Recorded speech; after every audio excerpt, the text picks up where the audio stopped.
자, 여러분 오늘 이제 삼손의 예가 맞춰지게 되는데요.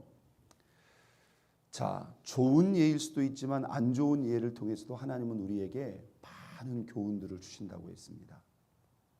자, 우리가 어제 읽었던 15장의 내용에 보면 아주 삼손이 절정기에 일어났던 사건이 나옵니다. 마귀가 아니라 낙이 새 턱뼈 하나를 가지고 그 자리에서 몇 명을 죽였다고요? 1000명을 죽였어요. 사람의 힘이 아니죠. 아마 이 사건을 통해서 삼손은 대외적으로 팔레스타인 지역 전체에 엄청난 소문이 나지 않았겠습니까? 이 사건 이전까지만 해도 삼손이 국내적으로서 자기 동족에게도 사사로서 크게 어떤 인정을 받지를 못했어요. 그러니까 막 블레셋 사람들이 군사를 이끌고 삼손 어디냐고 그러니까 유다 사람들이 3000명을 데리고 가서 삼손을 결박가지고 내주잖아요. 그런데 여러분 이 사건이 있은 후 누가 말을 하지 않아도 여러분 블레셋 사람들이 이스라엘로 감히 쳐들어올 수 있을까요? 쳐들어왔다가는 뭐예요? 다 어떻게 될지 그 광경을 봤단 말이에요. 그 광경을. 그러니 이 자체만으로도 이게 삼손이 이스라엘 땅에 살고 있는 것만으로도 블레셋 사람들이 함부로 이스라엘에 들어올 수가 없는 거예요. 그래서 15장 말미에 뭐라고 기록되어 있습니까? 블레셋 사람의 때에 삼손이 이스라엘 사사로 몇 년 동안? 20년 동안 지냈더라. 이 나귀뼈와 1000명이 죽는 이 사건을 계기로 삼손은 자연스럽게 이스라엘 사사가 되었고요. 삼손이 살아있는 존재 그 자체가 블레셋 사람들의 그 침입을 이미 딱 막고 있었던 거예요. 자, 어느 정도의 시간이 지났는지는 모릅니다. 그런데 오늘 우리가 16장 초반에 보면 이 삼손이 이미 영적으로 무너져 내리고 있는 것을 볼 수가 있어요. 그 시작을 보세요. 16장 1절. 삼손이 어디에? 가사에 가서 거기서 누구를 보고? 한 기생을 보고 그에게로 들어갔다. 여기 보고 들어갔다. 여러분 어떻게 안 보고 들어갈 수 있나요? 이 보고 들어갔다는 말은 무슨 말입니까? 유혹이 왔다는 거예요. 보고 기생집으로 지금 들어가는 거예요. 여러분 삼손은 지금 밖에 적이 있습니다. 근데 여러분 우리가 늘 생각을 해요. 우리가 밖에도 적이 있지만 어디도 적이 있어요? 우리 안에도 적이 있다. 사람이기 때문에 성적인 욕구가 다 누구에게나 있을 수 있죠. 그런데 이 하나님의 나실인으로 태어날 때부터 모태로부터 구분된 이 삼손, 이스라엘 사사가 된 영적 지도자인 이 사사가 이 성적인 욕구를 이와 같은 이런 방법으로 해결한다는 게 이게 말이 됩니까? 이미 무너져 버리는 거죠. 여러분 자기 부인이 죽었단 말이에요. 사별을 했단 말이에요.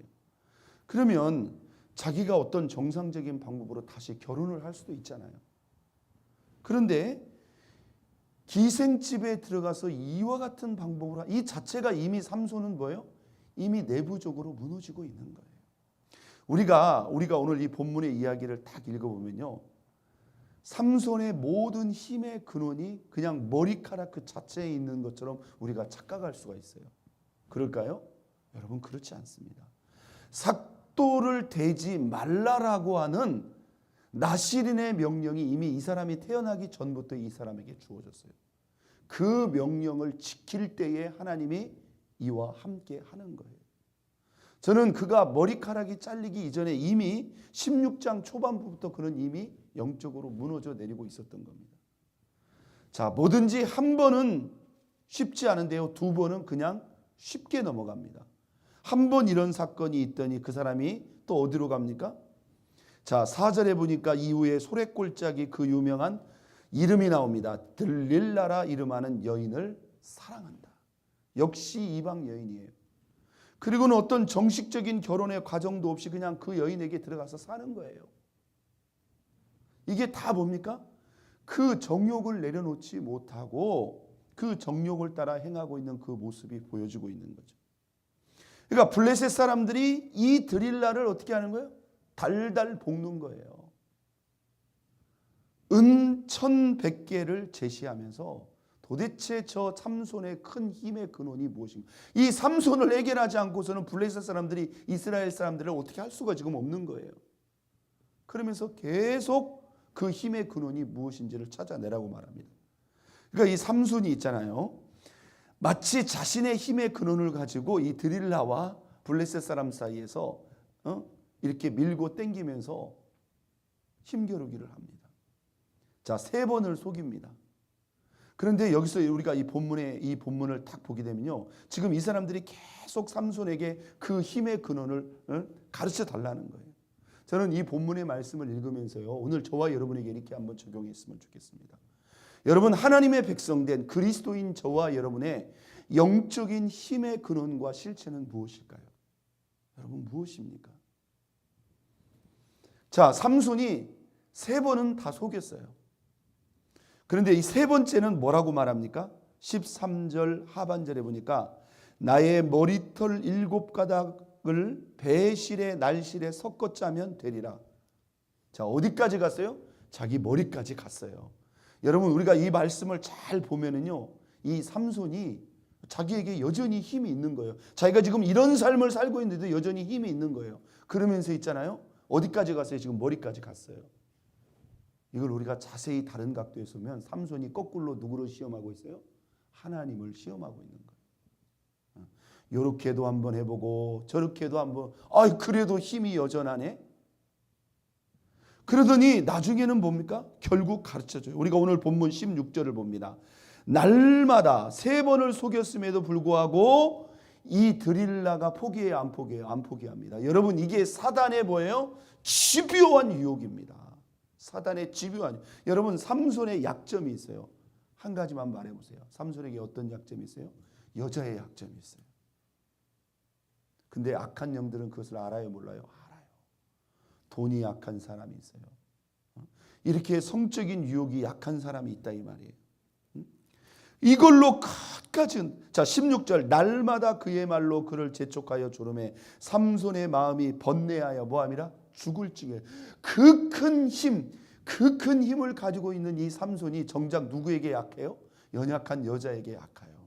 그러니까 여자분들이 정말 중요한 겁니다. 이 힘이 센 이 삼손을 누가? 이 여자가 조종을 해요. 결국은 알아내버립니다. 정확하게 말을 합니다. 뭐라고 말? 삼손이 알고 있었어요. 17절 삼손이 진심을 드러내어 그에게 이르되 내 머리 위에는 삭도를 대지 아니하였나니. 한 번도 머리를 다른 적이 없다는 거죠. 이는 내가 모태에서부터 하나님의 나실인이 되었습니다. 만일 내 머리가 밀리면 내 힘이 내게서 떠나가고 나는 약해서 다른 사람과 같으리라. 그런데 오늘 이 본문을 이걸 지금 결국은 말해버렸어요. 그러니까 드릴라가 자기 무릎에 재어놓고는 머리를 싹 밀어버립니다. 자, 문제는 삼손이 깨어나서 하는 짓을 보세요. 20절 드릴라가 이르되 삼손이여 블레셋 사람이 당신에게 들이닥쳤느니라 하니 삼손이 잠을 깨어 이르기를 뭐라고 말합니까? 내가 전과 같이 나가서 몸을 떨치리라 하였으나. 이 말은 무슨 말이에요? 자기가 비밀을 다 가르쳐 주고도 설마 내게서 힘이 떠나게 있어? 지금 이렇게 생각을 한 거예요. 자기가 그 비밀을 다 가르쳐 주고도 뭐예요? 이미 머리가 다 깎여졌는데 내가 전과 같이 힘을 내리라 라고 했는데, 우리가 오늘 이 본문에서 제일 중요한 말씀 20절 하반절입니다. 한번 닫습니다. 여호와께서 이미 자기를 떠나신 줄을 깨닫지 못하였더라. 여러분, 삼손의 힘의 근원의 실체가 무엇입니까? 머리카락입니까? 아니에요. 그건 상징적인 것에 불과합니다. 무엇이죠? 삼손과 함께 하시는 하나님입니다. 믿습니까? 여러분, 오늘 그리스도인인 하나님의 자녀들인 저와 여러분의 영적인 힘의 근원과 실체는 무엇입니까? 무엇입니까? 나와 함께 하시는 하나님이에요. 그러면 하나님이 무조건 나와 함께 하십니까? 나실인의 서원과 언약이 누구에게? 삼손에게 있었기 때문입니다. 그러므로 그가 그 나실인의 그 서원과 약속을 지킬 때에 하나님이 그와 함께 하신 것이지, 그걸 그가 깨어버리면 하나님이 그 사람과 더 이상 함께 할 이유가 없는 거예요. 이게 하나님과의 관계라는 거예요. 여러분, 우리의 영적인 힘은요, 대단히 실제적일 뿐만 아니라 정확한 것입니다. 한번 닫습니다. 우리의 영적인 힘의 근원과 실체는 하나님과의 관계가 있다. 믿으시면 아멘? 예, 내가 하나님과 멀어지면요, 내가 영적으로 약해지는 거예요. 내가 하나님과 가까워지고 하나님과 연합하고 있으면 내가 강한 게 아닙니다. 누가 강한 거예요? 나와 함께 하시는 하나님이 강하기 때문에 누구도 나를 함부로 할 수가 없는 거예요. 믿습니까? 예, 내가 무슨 모태의 몇 대의 신앙이라도 하나님과 나와의 관계가 문제가 생기고 그 관계가 멀어지고 깨어져 버리면 하나님이 그를 떠나버리니까 삼손은 뭐예요? 아무것도 아닌 존재가 됐다는 거예요. 여러분, 오늘 삼손에게 어떤 일이 벌어집니까? 그 사람들이 삼손을 끌어가서 제일 먼저 한 일이 뭐예요? 그 두 눈을 빼버립니다. 얼마나 큰 고통과 아픔이에요. 그리고 하루아침에 종이 되어가지고 두 눈을 잃어버리고 뭐예요? 맷돌을 돌리는 자가 됩니다. 자, 오늘 본문에 보면 그의 머리털이 다시 자라기 시작했다고 그랬어요. 여러분, 머리털이 잘렸기 때문에 그가 힘을 잃어버렸고 머리털이 다시 자라났기 때문에 그가 다시 새 힘이 돌아온 것일까요? 그런 관점이 아니라는 겁니다. 자, 삼손이 어떻게 합니까? 28절 읽겠어요. 삼손이 여호와께 부르짖어 이르되 주 여호와여 구하옵나니 나를 생각하옵소서. 하나님이여 구하옵나니 이번만 나를 강하게 하사 나의 두 눈을 뺀 블레셋 사람에게 원수를 단번에 갚게 하옵소서. 그리고는 두 기둥 앞으로 자기를 인도해 달라고 말하면서 30절 삼손이 이르되 블레셋 사람과 함께 죽기를 원하노라 하고 힘을 다하여 몸을 기침해 그 집이 무너져 그 안에 있는 모든 백성 온 백성이 덤피니 삼손이 죽을 때에 죽인 자가 살아 있을 때 죽인 자보다 더욱 많았더라. 여러분, 이 삼손에게 다시 이 힘이 돌아온 이유가 무엇입니까? 첫째, 그가 회개했기 때문입니다. 두 번째, 부르짖어 기도했기 때문입니다. 삼손이 목마를 때에 하나님께 부르짖어 기도할 때 하나님이 한 샘을 보여주셨는데 그 샘의 이름이 무엇이라? 에낙고레라. 이 뜻은 무엇이라? 부르짖은 자의 샘이라. 할렐루야. 여러분, 그렇습니다.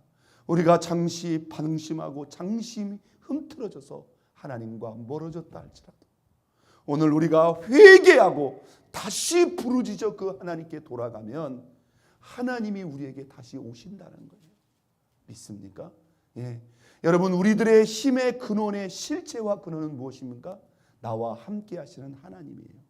그분과의 관계에 달려 있다는 거예요. 그분과 멀어지면 우리도 영적으로 무력해지고 약해질 수밖에 없다는 것입니다. 오늘 내 안에 있는 영적인 힘의 실체를 우리가 다시 한번 점검하고 그 근원과 실체가 하나님과의 영적 관계에 있다는 사실을 알고 오늘 우리가 그분께 회개하고 또 그분께 부르짖어 돌아감으로 말미암아 그 영적인 힘과 근원을 회복하는 저와 여러분 모두가 될 수 있기를 예수 그리스도의 이름으로 축원드립니다.